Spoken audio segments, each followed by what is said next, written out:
Welcome back to In the Kitchen with Joel. Thank you for joining. Today we're going to make a fan favorite. It's nacho night. And this is a fan favorite. Everybody's always asking for our nachos. And really, they're super simple to make. But a lot of people just are intimidated by the idea of making their own nachos and then choose not to. But you should give it a go. It's really simple, and after you see how easy it is to do, I'm sure you're going to want to make your own. I'm going to give you some ideas on how to use some shortcuts to make this even simpler than you might already think. Ingredients in my nachos, pretty simple stuff. I've got green onions. They get sprinkled on at the end on top. I've got grape tomatoes, and what you want is a really firm grape tomato. The firmer the grape tomato, the less juice that's going to come pouring out of it. That runniness that's coming out of it, when you put that on your chips, it's going to sog up your chips. And so the firmer your tomato, the less of that juice, the crispier the chips are going to be when you make it. And so that's what you're going for, is a nice firm grape tomato. The chips, a good size chip. I use El Paso chips, again, that I pick up at the Costco. I know that in previous recipes, you've seen me talk smack about using this, but that's in mac and cheese, where the main ingredient is the cheese. So for this recipe, I like to just use a bag of cheddar cheese, already grated. That way I can get nachos going pretty quickly. If you prefer not to, then grab yourself a block of orange cheddar and grate that up for yourself.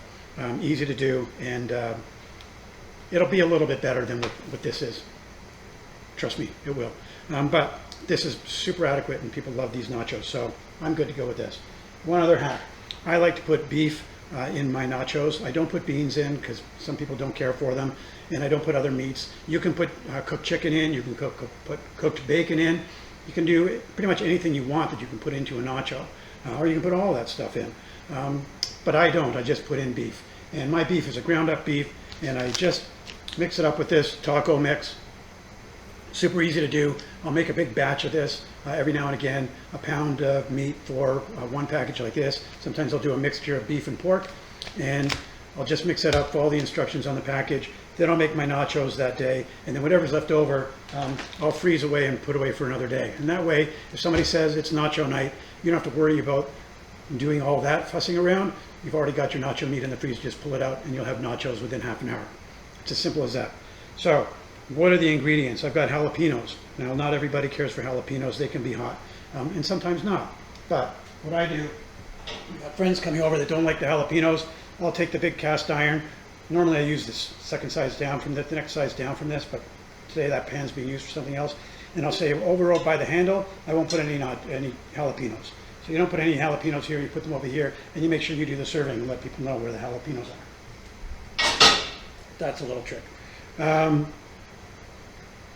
And those are the tricks of the trade. Now, in terms of laying it out, again, pretty simple stuff. The idea is to minimize or maximize the crispiness of the chip. And how we do that? We start with a layer of chips. The next thing on the layer of chips is the cheese. The next thing on the cheese is the meat. Now the meat has come out of the freezer. I put it in the microwave. It's a little bit warm, and that'll start melting the cheese as soon as you put that on there. So, meat next. Then after that, we throw the vegetables on top. The tomatoes, which have been diced up, the jalapenos in its little section, or everywhere if you're all hot eaters, and the red onion. Now, how much of each? I make or chop up as much vegetable as pretty much I can grab in my hand at one time and sprinkle around. Maybe 1.5 of those. And I do that twice. So that's about how much you want to cut up. It's about 20 of these grape tomatoes, 25 grape tomatoes. I put in one whole jalapeno, and about the amount of a small red onion ends up going in here.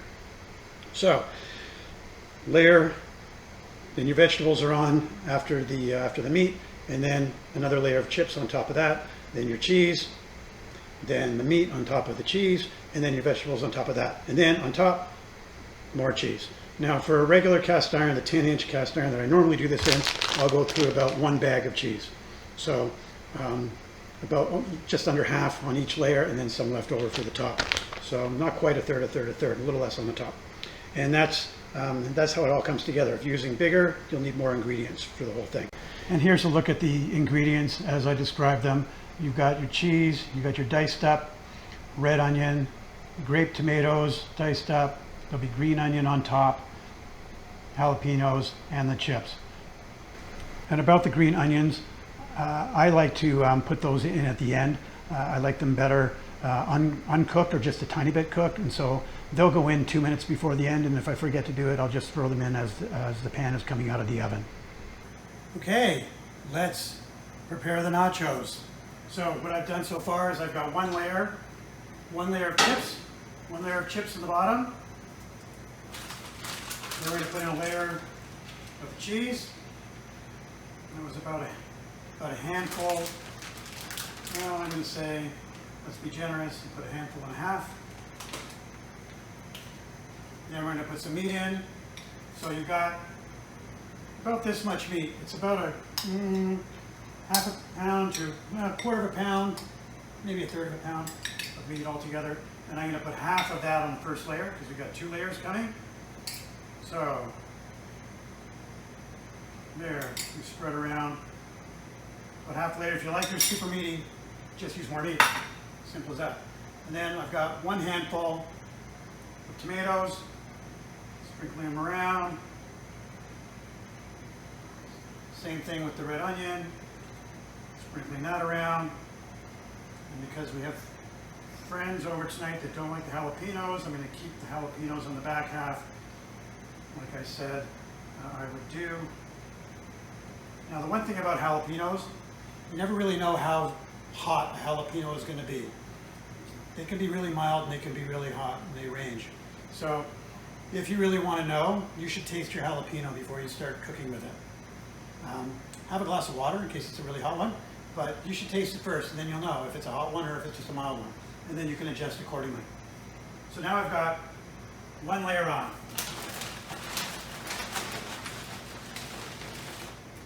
Now I'm going to stack more chips. And I can tell you this works best with big chips, not the little itty bits that you end up with at the bottom of the bag. So if you're sitting with itty bits, save it for something else or toss it, and just use the big chips for this purpose. You get better coverage, it's better mouthfeel when you're eating it, better when you're taking it apart, just a better overall experience. So now we've got 1 layer of chips. The second layer of chips, we're going to add the next layer of cheese. Lots and lots of cheese. It's all about the cheese.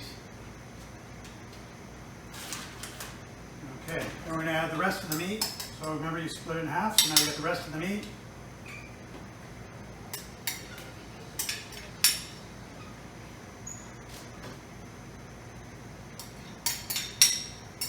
Rest of the meat's in. Another handful of tomato.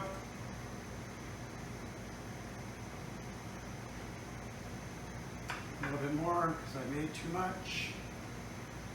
Some on the outer edges. There we go. Another handful of red onion.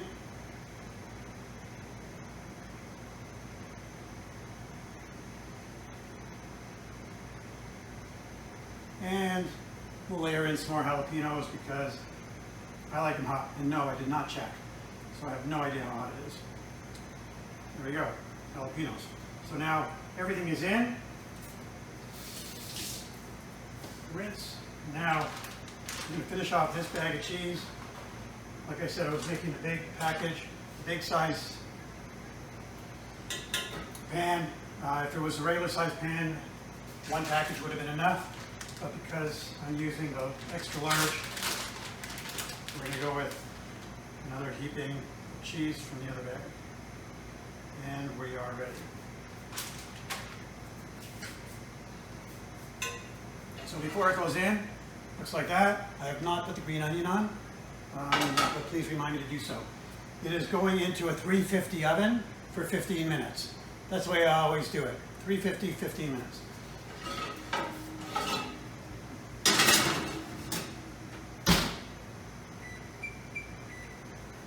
And we'll see you in 15. Okay, so there's 2 minutes to go. Thanks for reminding me. And we're going to throw on the green onions. Slide it out here. Dress it up.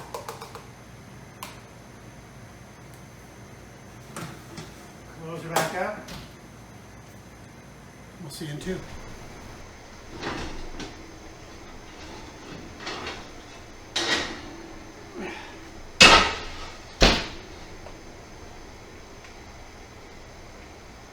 Saying it looks amazing. And then to serve, grab yourself a couple spoons.